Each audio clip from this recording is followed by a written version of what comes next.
ఈరోజు రాష్ట్రంలో మీరు పోయిన వారం నుంచి వచ్చినటువంటి అనేక ప్రకటనలు చూస్తే గౌరవ ముఖ్యమంత్రి గారి కార్యాలయం నుంచి కానీ ముఖ్యమంత్రి గారు మాట్లాడేటప్పుడు కానీ ప్రత్యేకించి విద్యాశాఖ క్రీడాశాఖ మంత్రి కూడా రేవంత్ రెడ్డి గారే ఉన్నారు. రాష్ట్రంలో ఒక స్పోర్ట్స్ యూనివర్సిటీని పెడతాం, అన్ని రకాల శిక్షణా సంస్థల్ని ఆ రంగానికి సంబంధించినటువంటి కాలేజీలను ఇన్స్టిట్యూషన్స్ని దాని పరిధిలోకే తీసుకొస్తామని చెప్పినారు. రాష్ట్రంలో స్పోర్ట్స్ యూనివర్సిటీ పెట్టాలనే నిర్ణయాన్ని స్వాగతిస్తూనే మీ ఆలోచన ఉట్టికెగరలేనమ్మా, ఏదో ఆకాశానికి ఎగురుతున్న టైపులో ఉండకూడదనే ఒక విషయాన్ని మీకు గుర్తు చేస్తూ దీన్ని విమర్శగా కంటే కూడా ఎక్కువగా సద్విమర్శగా ఒక సూచనగా తీసుకుంటారని చెప్పేసి ఈ యొక్క విషయాన్ని చెప్తా ఉన్నాను. కేసీఆర్ గారి ప్రభుత్వం ఉన్నప్పుడు మన రాష్ట్రంలో ప్రత్యేకించి హైదరాబాద్లో దోమలగూడలో ప్రభుత్వ వ్యాయామ విద్యా కళాశాల ఉంది, government college of physical education. 1958లో స్టార్ట్ అయింది. ఆడ మనకి అండర్ గ్రాడ్యుయేషన్ కోర్సెస్ ఫిజికల్ ఎడ్యుకేషన్లో బీపీఎడ్ ఇవన్నీ నడుస్తూ ఉన్నాయి. దాన్ని ఉన్నతీకరించాలని కూడా ఆ రోజు ప్రభుత్వం ప్రయత్నం చేసినాం. ఆ తర్వాత కళాశాల యాజమాన్యం యొక్క కోరిక మేరకు ఆ రోజు టీఎస్సీడబ్ల్యూఏడి చైర్మన్ ఉన్న సందర్భంలో గౌరవ విద్యాశాఖ మంత్రి సబితానంద రెడ్డి గారి నేతృత్వంలో కేసీఆర్ గారి దృష్టికి తీసుకుపోయి ఇదొక ప్రెస్టీజియస్ ఇన్స్టిట్యూషను, అనేక వేల మంది క్రీడాకారులు గ్రామీణ ప్రాంతం నుంచి వచ్చిన వాళ్ళు కోచ్లుగా, పీఈటీలుగా, ఫిజికల్ డైరెక్టర్లుగా ఆ ఇన్స్టిట్యూషన్ నుంచి వచ్చినారు. దానికి మనం పక్కా భవనాలు నిర్మించాలి, అదేవిధంగా దాన్ని భవిష్యత్తులో స్పోర్ట్స్ యూనివర్సిటీగా కూడా మనం కన్వర్ట్ చేయాలి. ఇది ఒక కాంప్రహెన్సివ్ ప్రోగ్రాం తీసుకోవాలంటే ముందుగా కేసీఆర్ గారు ఆ ప్రాంగణం government college of physical education Domalguda 10 ఎకరాల పైనే ప్రాంగణం ఉంటుంది.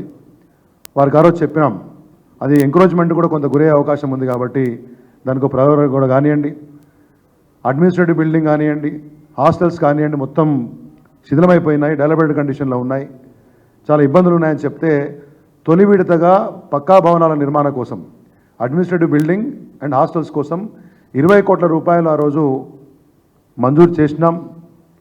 టీఎస్ఈడబ్ల్యూఐడిసి తెలంగాణ రాష్ట్ర విద్యా మౌలిక సదుపాయాల అభివృద్ధి సంస్థకి నేను చైర్మన్ ఉన్నాను. దానికే ఆ రోజు నిర్మాణ బాధ్యతలు అప్పచెప్పినారు. ఎందుకంటే ఈ particular institution school education department పరిధిలో ఉంది, అంటే పాఠశాల విద్యాశాఖ పరిధిలో ఉంది. కాబట్టి టీఎస్ఈడబ్ల్యూఐడిసికి ఆ రోజు బాధ్యతలు అప్పచెప్పినాం, టెండర్ కూడా కాల్ఫర్ చేసినాం. ఆ తర్వాత ప్రభుత్వం మారిన సందర్భంలో మరి కొత్త ప్రభుత్వం అలా క్రీడలను బాగా ప్రోత్సహిస్తామని చెప్పినటువంటి ప్రభుత్వం ఆ విషయాన్ని పట్టించుకోలేదు, కనీసం టెండర్ ఓపెన్ చేయలేదు, దానికి సంబంధించి విద్యాశాఖ కూడా పట్టించుకోవట్లేదు. అనేక మార్లు నేను విద్యాశాఖ ఉన్నతాధికారులను కాంటాక్ట్ చేసే ప్రయత్నం చేశాం, సరైన స్పందన రాలేదు. మరి ముఖ్యమంత్రి గారికి కూడా గతంలో వారికి ఒక లెటర్ రాసినాం నెల క్రితం. వారి కార్యాలయానికి లెటర్ రాస్తే జనరల్గా ఇటువంటి ముఖ్యమంత్రి కార్యాలయాలు కానివ్వండి, లేకపోతే మంత్రుల కార్యాలయాలు కానివ్వండి, కేంద్ర ప్రభుత్వం అయినా కానీ మంత్రుల కార్యాలయాల్లో ప్రధానమంత్రి కార్యాలయానికో మీరు ఇంకొక లేఖ రాస్తే ప్రజల కోసం ప్రజల వైపు నుంచి ఒక అక్నాలెడ్జ్మెంట్ వస్తుంది ముందు మీకు, తర్వాత ఒక యాక్షన్ టేకన్ మెసేజ్ ఓ రిపోర్ట్ పంపిస్తారు, ఈ చర్య మేము తీసుకున్నామని.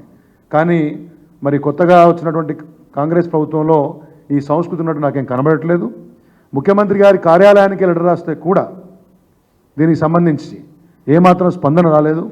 ఇది చిన్న విషయం కాదు, మొత్తం రాష్ట్రంలో అనేక మంది క్రీడాకారులకు వాళ్ళు పీఈటీలుగా, కోచ్లుగా భవిష్యత్తు తెచ్చుకుందామనే వారికి సంబంధించినటువంటి ఒక విషయం, ఓ ప్రెస్టీజియస్ ఇన్స్టిట్యూషను.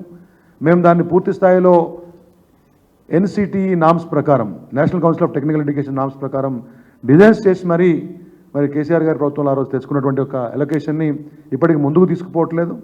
ఎందుకంటే స్పోర్ట్స్ యూనివర్సిటీ పెడతాం, స్పోర్ట్స్ పాలసీ కొత్తగా తెస్తాం, మేము ఒలింపిక్స్ పెడతామనేటువంటి నాయకులు వారే ముఖ్యమంత్రిగా విద్యాశాఖ మంత్రి క్రీడాశాఖ మంత్రి కార్యాలయానికి ఒక లెటర్ పోతే కనీసం స్పందన లేదు.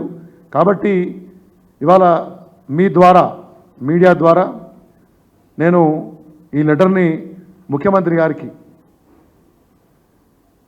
గౌరవ ముఖ్యమంత్రి వారే రాష్ట్ర విద్యాశాఖ మంత్రి క్రీడాశాఖ మంత్రి కూడా, దోమల్గూడలోని ప్రభుత్వ వ్యాయామ కళాశాలకు సంబంధించి ఆ రోజు తెలంగాణ రాష్ట్ర ప్రభుత్వం కేసీఆర్ గారి నేతృత్వంలో ఇచ్చినటువంటి ఒక జీవో 20 crores అలొకేషన్ తొలి విడత మాత్రమే, ఇంకా మలి విడతలో మేము ప్లాన్ చేసినాం.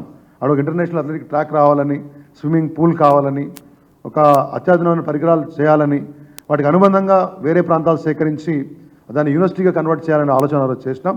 కాబట్టి అన్ని విషయాలను వారికి పొందుపరుస్తూ బాధ్యత గుర్తు చేస్తూ, మీరు విద్యాశాఖ మంత్రి కాబట్టి మీ పరిధిలో ఉంది కాబట్టి సత్వరమే ఆ వ్యాయామ విద్యా కళాశాలకు సంబంధించినటువంటి యొక్క పక్కా భవన నిర్మాణాలను చేపట్టే విధంగా చర్యలు తీసుకోవాలి. ఆ టెండర్ ఓపెన్ చేయించాలి, నిర్మాణాలు స్టార్ట్ చేయాలి. ఎందుకంటే ఆ రోజు శంకుస్థాపన కూడా చేసినాం. గౌరవ విద్యాశాఖ మంత్రి ఆ రోజు సత్యేంద్ర రెడ్డి గారు, మరి ఆ రోజు ఎమ్మెల్యే ముఠాగోపాల్ గారు అందరి సమక్షంలో దాన్ని శంకుస్థాపన చేసినాం. తొందరగా నిర్మాణాలు తీసుకొస్తే మరి క్రీడా శిక్షకులకు, కోచ్లకు, తయారయ్యే స్టూడెంట్స్కి అది బాగా ఉంటుందనే విషయాన్ని మీ ద్వారా తెలియజేస్తూ, కనీసం ఒకసారి లెటర్ రాసినాం, వారెవరూ స్పందించలేదు. మీడియా ద్వారా ప్రజాముఖంగా ఇవాళ వారికి లెటర్ పంపిస్తున్నాను. దీనికైనా స్పందించి మీరు స్పోర్ట్స్ యూనివర్సిటీ పెట్టండి, ఇంకేదైనా పెట్టండి, మీరు అన్ని ఇన్స్టిట్యూషన్ని ఆ పరిధిలో తీసుకుపోతా అంటున్నారు. ఇక్కడ ఒక మంచి 10-10.5 ఎకరాల స్థలం బ్రహ్మాండంగా సిటీ మధ్యలో ఉంది, కొన్ని వేల మంది కోచ్లు తయారయ్యారు. దాన్ని ఏదో మేము జియో ఇచ్చినాం కాబట్టి దాన్ని పక్కన పెట్టాలనే ఆలోచన విధానాన్ని బంద్ చేసి government college of physical education Domalguda యొక్క పక్కా భవన నిర్మాణాలకి ముఖ్యమంత్రి గారు చొరవ తీసుకోవాలని చెప్పి మీ ద్వారా వారికి విన్నవిస్తూ ఈ లెటర్ వారికి పంపిస్తున్నాను. ఆ రోజు మా గవర్నమెంట్ ఇచ్చినటువంటి ఒక జియో కాపీ ఇది, అది కూడా వారికి నేను జత చేసి పంపిస్తున్నాను. ఇది ఆ రోజు శంకుస్థాపన జరిగినప్పుడు గౌరవ విద్యాశాఖ మంత్రి సత్యేంద్ర రెడ్డి గారి సమక్షంలో జరిగినటువంటి ఒక కార్యక్రమం యొక్క ఫోటోలు పంపిస్తున్నాం, మీడియా కవరేజ్ కూడా పంపిస్తున్నాం. కాబట్టి ఖచ్చితంగా ఈ యొక్క విషయాన్ని ముఖ్యమంత్రి గారి యొక్క కార్యాలయం, ముఖ్యమంత్రి గారు సీరియస్గా తీసుకొని స్పందించాలని చెప్పేసి కూడా మీ ద్వారా కోరుతున్నాను. ఆ తర్వాత దాన్ని మీరు స్పోర్ట్స్ యూనివర్సిటీకి అఫిలియేట్ చేసుకోవచ్చు అనే విషయాన్ని కూడా మీ ద్వారా తెలియజేస్తూ ధన్యవాదాలు. Thank you.